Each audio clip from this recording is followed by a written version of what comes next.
Please welcome Emma Watson, ladies and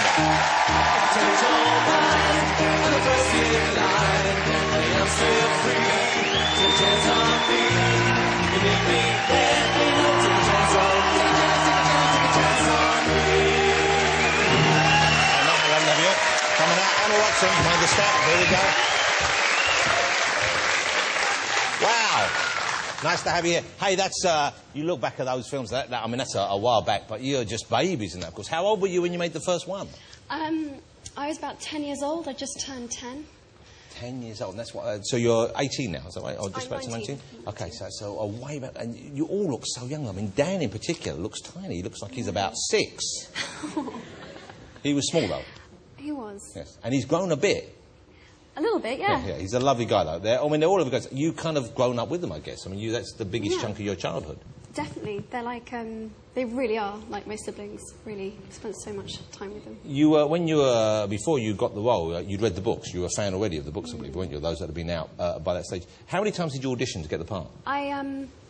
They found Dan very late in the process. He never actually kind of, he didn't kind of go in for auditions. He was kind of a friend and whatever. Anyway, so kind of they were trying to find the right Harry to go with. I think they had Rupert and I in place earlier on. So they found you already? They found us, and we kept auditioning with lots of different potential Harrys. So I did 8 auditions, maybe 8. Wow, something like 8 that. with different. But you knew you had the part already when you were doing those auditions. No. That must have been just quite an awful ordeal then, in some way. It was like my life for like 3 or 4 months. I was just wanted it so badly. And were they seeing other potential Hermiones, or were you the only one? Actually, they were. I remember being devastated coming into the studio and seeing another little girl who had actually been in films before. And I was like, oh, I'm never going to get it. She's had previous acting experience. She's, it's all over type thing. My dream is over. And to make matters worse, she was playing cards with another Harry. I was like, oh my God, they're making friends already. I'm definitely not going to get it. So by the time I got to my audition, I was just in pieces. I know who you talk about, and that Dame Judi Dench is a bitch. She can play young as well, she can do the young parts. But you must have been, so the moment when you found out you had it, how did that happen? Who broke the news to you? We came into the studio for another audition, and David Heyman, who's the producer, sat us down in his office and said, you are the preferred candidate. I remember him saying that for the role. You are the preferred candidate? Yes. So he didn't actually say you had it yet then? Well, no, that was it. 5 minutes later, there was a picture of us online, and it was all going crazy. That's weird. That kind of strange use of words. That you are the preferred candidate. Yeah. He was still hedging his bets up to the last minute. Well, I guess maybe he didn't really want me. So when you heard preferred candidate, did you think, great, I've got it, or did you think, what does that mean? Probably. My 9-year-old self was like, yeah, good, got it. Have I got it? Have I not? No. And presumably you're now beginning to think about when it's over. It's going to be a bit of a wrench, I would have thought. It's going to be kind of strange, isn't it? Yeah, it will be strange. I mean, I'm being asked to talk about it a lot, but in a way, I've still got a lot ahead of me. We finished filming in April next year, so we've got a while to go, and then 2 more to be released, and the theme park, and it doesn't feel over. There's a theme park, but you're involved in all that as well. Do you have to be involved in that, or you? Actually, we were. We filmed a scene for one of the rides. It's going to be like interactive, and we're going to talk to you and stuff.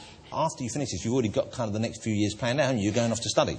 You're going to university in America. Yes. Okay. Once again, that's an exciting thing to look forward to. Why go to America? Why not stay here and do it? Over here, you just have to choose one thing to study for 3 years. And I missed so much school, and it really appealed to me that in the States you can study this kind of really broad curriculum. You can take sort of up to 4 courses a term, and it's very open, and they really encourage you to do different stuff. And I'm really into art as well, so it was great. Just better choices available. Just more choice. Here's the thing which is incredible, I think, is you've made these movies, you've been working on them, but also you've done so well with all your grades. This sounds kind of odd enough, but you've got A's in all your GCSEs, is that right? And in your A-levels as well? Yeah. Wow, congratulations. That must be really hard to be studying when you're filming.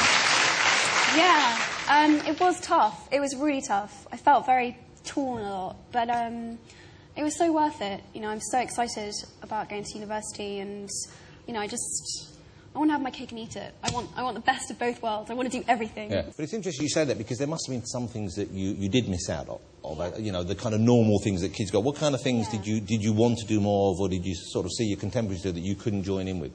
Just, you know, if you're working really long hours, you know, you can't make, I don't know, someone's birthday party or a sleepover or something that you know, but just I never felt like I was missing out because I was gaining so much. Yeah, so what you got in return, the balance was totally. in your and favour. you know, and there were gaps in between filming, and I would always go back to school, so I'd get to see my friends then, and like my life felt like both parts were kind of a holiday, because I'd get a break from school and get to go and do something really exciting and fun, and I get to come back again and see all my friends again. So, I mean, I was always working, but it was exciting and fun. How do boys deal with you when they see you out and about now? And if you're in a club or in a party or something, you know, guys are going to want to talk to you, I guess. But they know who you are, or they think they know who you are. They know who Hermione is. Do they use that as a kind of way of trying to start a conversation with you? It's amazing how many, I don't think you can even call them chat-up lines you can get out of broomsticks and wands and... Well, it would be amazing, because none of the rest of us have ever heard one. So presumably they think I can use that great broomstick line I've been sitting on for years. The other thing they do is they come up and they think, tragically, they think they're really original and really funny, and that I never will have heard this before. They come up and go, oh, you're the girl from Narnia, aren't you? Obviously they know that I'm not, but they think that it's funny because... Whatever. I don't really know why they think it's funny. It's not actually that funny. But it's like, it's the 10th time I've heard that. Or maybe it was Lord of the Rings that some other guy 2 minutes ago did. But I like the fact that obviously the guys, they do the gang, you're going there like that. Yeah, you're the girl from Narnia, innit? Yeah. Like the Lord of the Rings thing, innit? Lord of the Kings.